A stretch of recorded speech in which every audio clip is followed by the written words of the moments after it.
अस्सलामुअलैकुम, सत श्री अकाल, नमस्ते, आदाब। तो कैसे मेरे भाइयों, अभी इस वीडियो में बात करेंगे सऊदी अरब में कोरोना वायरस 4 महीने के बाद इतना बड़ा केस फिर से निकलना शुरू हुआ है। तो हमारे बहुत सारे भाई किसी दूसरे कंट्री में रह करके सऊदी अरब आ रहे हैं, ठीक है। तो इस पर मैं बात करूंगा क्योंकि इस टाइम पर आपको आना सही है या आप फंस सकते हो।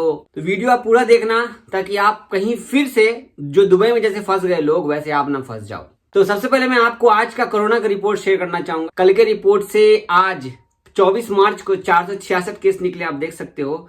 306 ठीक हुए हैं। तो ठीक हुए हैं उस पर ध्यान मत दीजिए, केस कितना निकल रहा उस पर ध्यान दीजिए। 466 केस, जिसमें रियाद में 193, ईस्टर्न में 102, मक्का में 71, अलकसीम में 21, हाइल में 13, मदीना में 13, तबूक में 11, असीर में 9, जजान में 9, नॉर्दर्न बॉर्डर में 8, नजरान में 7, अलजौफ में 6, अलबाहा में 3। तो कोरोना के केस आप देख सकते हैं किस रफ्तार से ये बढ़ रहे हैं।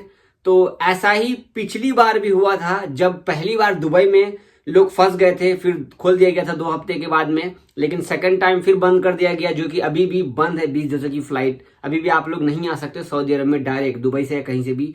दुबई से आप नहीं आ सकते। फिलहाल लोग ओमान से आ रहे हैं, नेपाल से आ रहे हैं, लेकिन मैंने इस पर एक भी वीडियो नहीं बनाई कि आप ओमान से आ जाइए, आप नेपाल से आ जाइए या आप किसी और देश में रह करके आ जाइए। लेकिन मैंने ये कहा है कि आ रहे हो आप किसी दूसरे कंट्री में तो रिस्क बहुत बड़ा है, रास्ते में कुछ भी हो सकता है।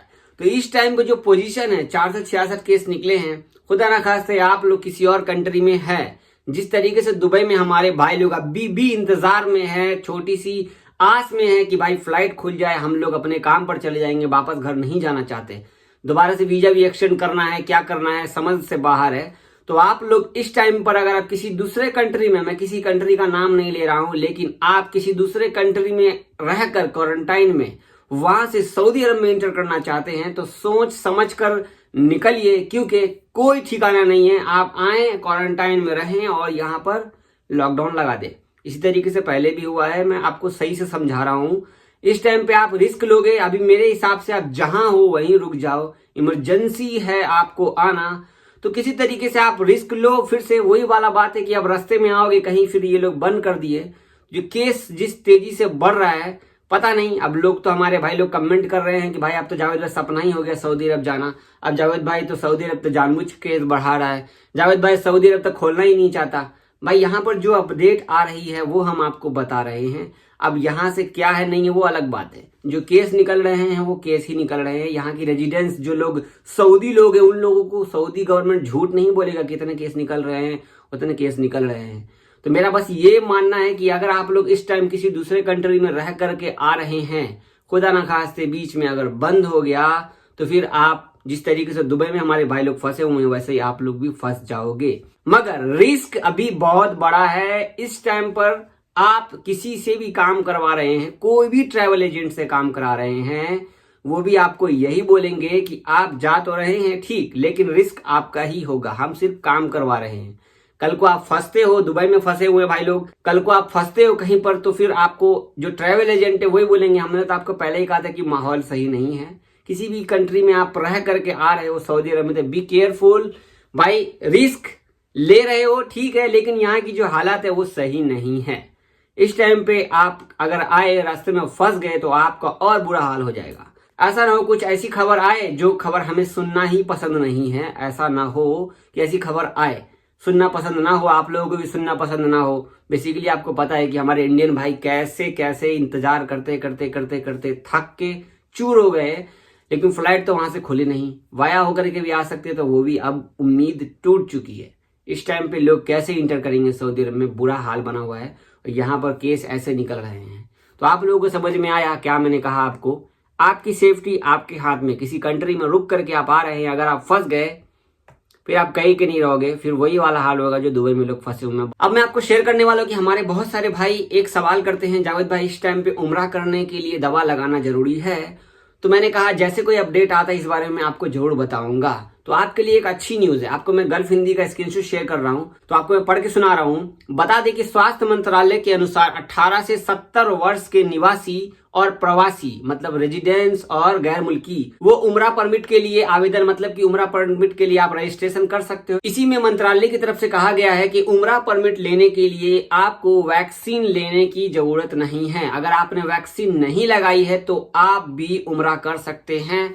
आपको एतमरना ऐप डाउनलोड करना है मोबाइल में। आपको एतमरना ऐप का स्क्रीनशॉट आप देख सकते हो वहां पर। इसके साथ साथ आपको तवक्कलना ऐप मोबाइल में रखना है, ठीक है। ये दोनों ऐप आपको जरूरी है और आप परमिट ले सकते हो उम्रा करने के लिए। हालांकि जो हज करने जाएंगे, हज चाहे वो सऊदी हो या कहीं और किसी और देश के होंगे, तो उनको दवाई लाजिम लगाना जरूरी होगा। जो हज करने आएंगे या हज करने जाना चाहते हैं, उम्रा करने के लिए जरूरी नहीं है कि आपको कोरोना की दवा लेनी है, इसके बाद ही आप जा सकते हैं। ये गवर्नमेंट की तरफ से बताया गया है। तो अगर आप उम्रा करना चाहते हैं तो आप एतमरना ऐप डाउनलोड कीजिए फटाफट प्ले स्टोर से या एप्पल स्टोर से। इसके बाद अपना रजिस्टर कीजिए, वहां पर आपको डेट मिल जाएगा, आगे पीछे करके डेट देख लीजिए, आप जाकर के उम्रा कर सकते हैं अल्हम्दुलिल्लाह। तो दोस्तों ये थी अपडेट। अगर आपको वीडियो अच्छी लगी हो तो हमारे चैनल को सब्सक्राइब कर लीजिएगा। अगर आप हमारा वीडियो फेसबुक पे देख रहे हैं या यूट्यूब पे आप देख ही रहे हैं तो इसको शेयर कीजिए दोस्तों को। अगर कोई आ रहा है आपका दोस्त भाई रिश्तेदार कहीं पे भी रुक करके, तो ये वीडियो वो देख ले, समझ जाएगा आगे का क्या प्रॉब्लम होने वाला है या क्या दिक्कत है। दुआ में याद रखिएगा। बहुत शुक्रिया, अल्लाह हाफिज।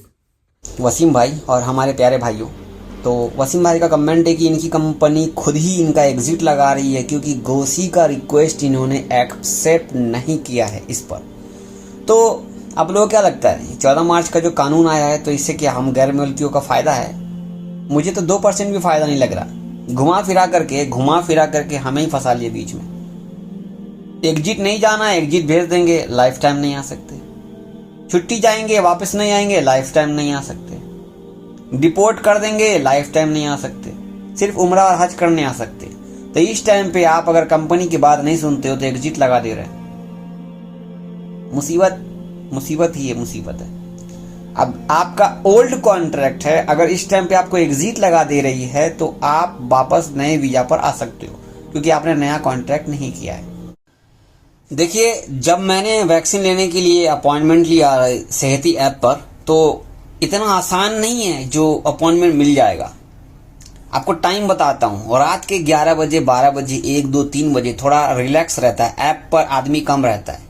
तो उस टाइम में देखो तो आपको अच्छे मतलब कि जल्दी से जल्दी अपॉइंटमेंट मिल जाएगा। जैसे मान लो कि मैंने अभी ऐप डाउनलोड किया और मैं अभी ढूंढूंगा नहीं, मैं क्या करूंगा कि रात के 12 बजे 1 बजे 2 बजे 3 बजे ट्राई करूंगा क्योंकि उस टाइम पे लोग सोए रहते हैं, उस टाइम पे फोन पर ज्यादा कोई एक्टिव नहीं रहता है। समझ रहे हो मेरी बात? और कोशिश करना कि सुबह के 6 बजे का वैक्सीन का टाइम हो तो ज्यादा अच्छा रहेगा आपका, ध्यान रहे इस बात का। और रात के टाइम पे शाम के 3 बजे के टाइम पे, ठीक है, इस टाइम पे जो है ना थोड़ा फोन खाली रहता।